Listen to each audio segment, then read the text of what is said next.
in a situation where you don't know if you're actually getting treated the way you should, take it from someone who's left that situation.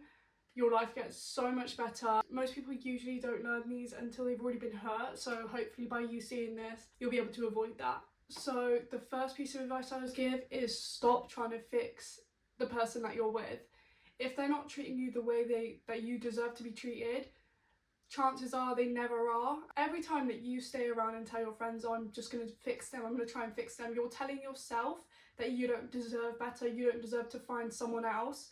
And as I heard online, it's this thing where it's like, don't give them a second chance when there's so many people waiting for their first. Like, don't let a man tell you twice that he doesn't want you and doesn't respect you. Because trust me, if he tells you once, walk out that door. And it's not even about finding someone who does respect you and love you, it's about finding that in yourself and not staying around to change someone who clearly will not be fixed to suit you. It's me saying that I wish I had someone that told me that and told me that I'm actually not going to be able to change a certain person, that that's just who they are, so just leave. Like, you are worth it and you are going to be perfect for somebody else, and somebody else is already fixed and kind of wired to suit you and to be fixed for you already. I truly believe in soulmates, and I feel like your soulmate doesn't have to change who they are to suit you, and vice versa.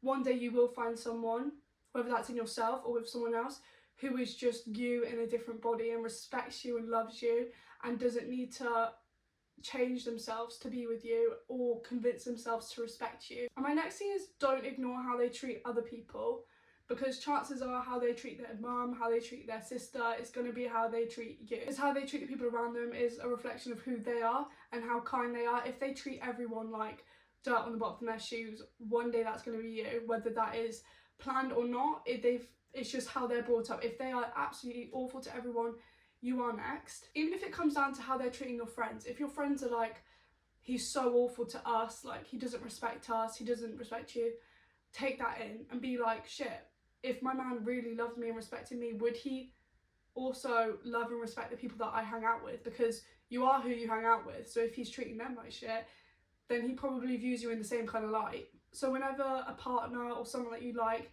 is treating the other people around you awfully, then take that as a massive red flag. Next, I've got don't keep score. By this I mean, when you're in arguments, don't be like, oh well, you did this. If you're doing that and you're keeping score of everything bad they did, maybe it's time for you to end the relationship, because you're never going to get rid of that hidden animosity. If you're bringing it up every single argument, that's a reflection on how actually deeply you feel it and how insecure the situation may have made you. If you find yourself in arguments just always bringing it up and being like, well, I'm validated because you did this, or if they're doing that to you, don't. That is the easiest way to ruin a healthy relationship. If you've got issues, solve them in the moment. And I know that it's hard, people hold grudges. I mean, I certainly hold grudges, but you need to let go if you want a relationship to last. You've got to move on and not forget it, but forgive it, and not bring it up when you do something wrong. Because if you're constantly validating yourself doing that, it's not nice for the other partner as well, because I'm sure they regret it as well. And if it's that bad, you need to leave them. Okay, and the next one is probably the most important one, is to not fall in love with someone's potential. Don't fall in love with someone who says, oh, I was going to get you the biggest bouquet of flowers ever, I was going to give you this and that. Fall in love with someone who does that. Someone who picks up a flower on the side of the road and goes, this is yours. Don't fall in love with the I was going to, fall in love with the I did. My main point is that don't fall for someone who says all this stuff like, I'm going to take you out and I'm going to take you out. Fall in love with someone who said, I've booked it and we're going. Because I feel like words can be so much interpreted as so much more important. Like, it's so good to hear someone say, I love you, I respect you and all this, but if they're not showing up for you in that way, then chances are they do not care about you. Another way I view this is, I feel like in relationships we often compare our partners to how they were before in the kind of honeymoon stage. You can't do that, unfortunately, because that was them at their best, the relationship at their best. If 6 months down the line it's not like that anymore, you can't just be waiting for it to be how it was in the beginning, because although it can happen, if you're not compatible, you're just not. Relationships change, people change, and if you guys change, don't still be waiting for this possible person who could come back, because it's not. Like, we all change. I'm not the same person who I was 2 years ago at all, but my boyfriend's still with me. You're always going to change, but your partner should love that conditionally.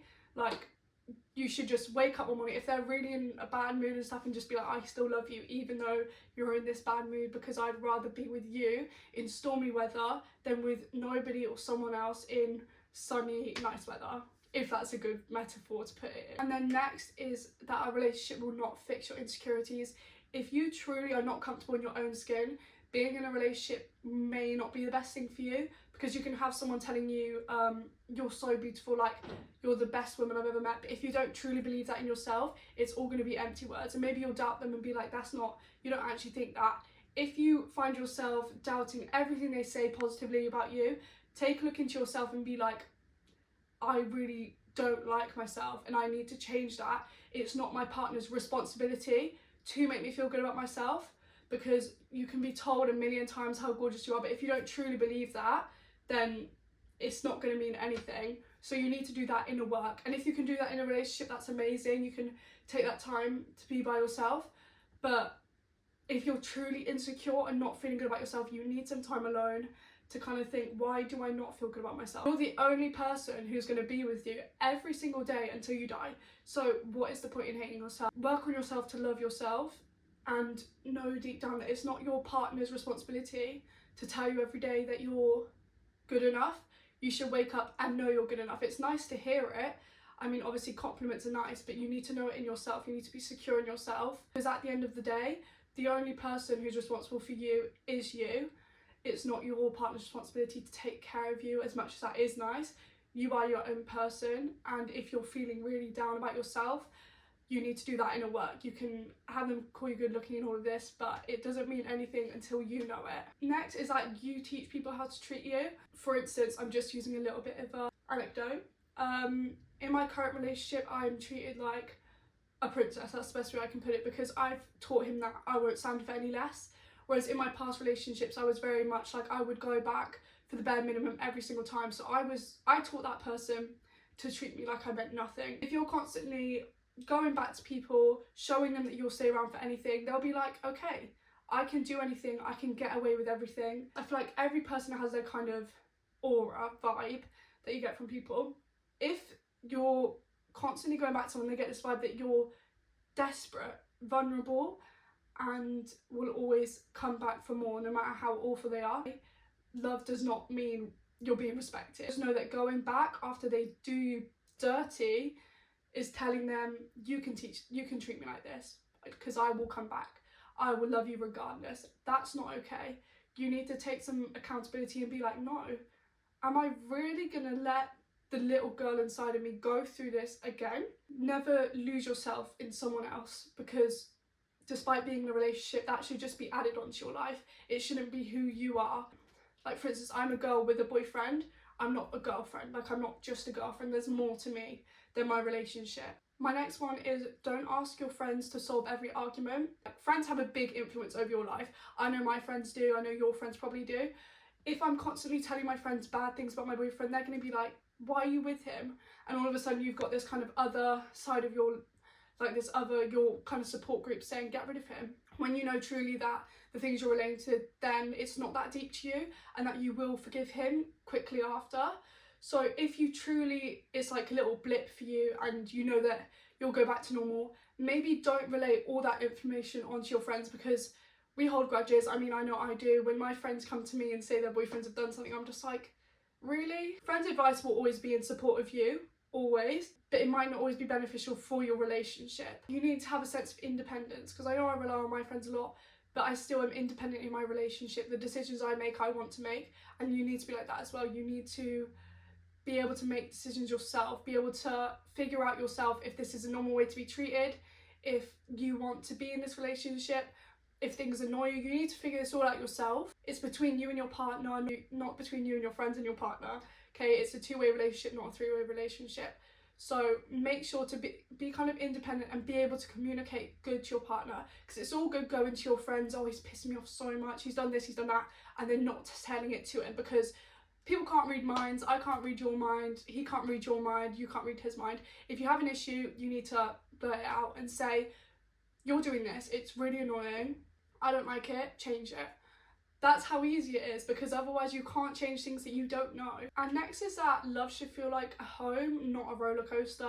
That everyone's attracted to the roller coasters. Obviously this up and down, it's so, you get so much adrenaline from it. I feel like that's what people don't realise. That's why you're so attracted to it. It's because you get adrenaline and dopamine hits from these up and downs, from arguing and from making up. Fun, but it's not love. Love should feel more like a home, more comfortable, more peaceful. Not boring. I don't think love should be boring. You should still get out and do things like going on holiday, going on dates, getting out the house. If you are sat in your bed constantly with your partner, a red flag. Get out that house. When I say home, I mean it should feel safe with them. Like that you can say goodbye to them and go on a night, have them go on a night out and still be like, I'm fine.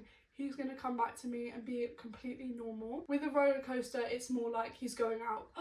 Fuck, am I going to come back with a boyfriend, or am I going to come back with a cheater? So you've got this kind of like uncertainty which really boosts dopamine levels, where you're just constantly like, oh my god, oh my god, oh my god.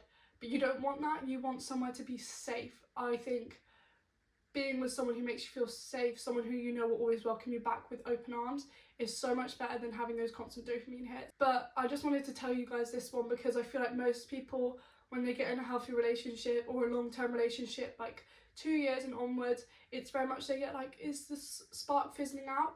No, that's not what it is. It's that you can't always be 100%, and to not go up like this, that doesn't mean that the spark's not going to be in a straight line. That's a good thing, that's progressive, that's healthy. It's not boredom, it's just feeling at peace, which the human mind is not usually attracted to. That's why you're probably thinking, like, is this still fun? It is, and if you really need that kind of, you need to do something, go out and do something. I'm actually going to be making a video of 50 date ideas, because me and my boyfriend like to do something called alphabet dating, so I'll be sharing mine. This one is so important, like so important. This isn't to do with the relationship, but protect your friendships. When you get in a relationship, that doesn't mean ditch all your day ones. It's not like that at all. You need a balance. Be with your partner, be alone, and be with friends and family. It's not all just, when you get into a relationship, that's not your life. That is not who you are. That's part of you, but that's not who you are. I remember my first relationship, I was really bad at prioritising friendships, and I remember when I left it, I was a bit like, oh shit, have I distanced myself from a lot of friends? And whereas this relationship, I'm very much like, to my partner, I love hanging out with you, but I love hanging out with my friends as well. Let's say worst case scenario, you and your partner do break up. When you protect those friendships, you've still got people to fall back on, to be with, to hang out with. If you haven't, and you're fully just with your boyfriend, what are you going to do, genuinely? If this is a wake-up call to you, then try to reconnect with some friends.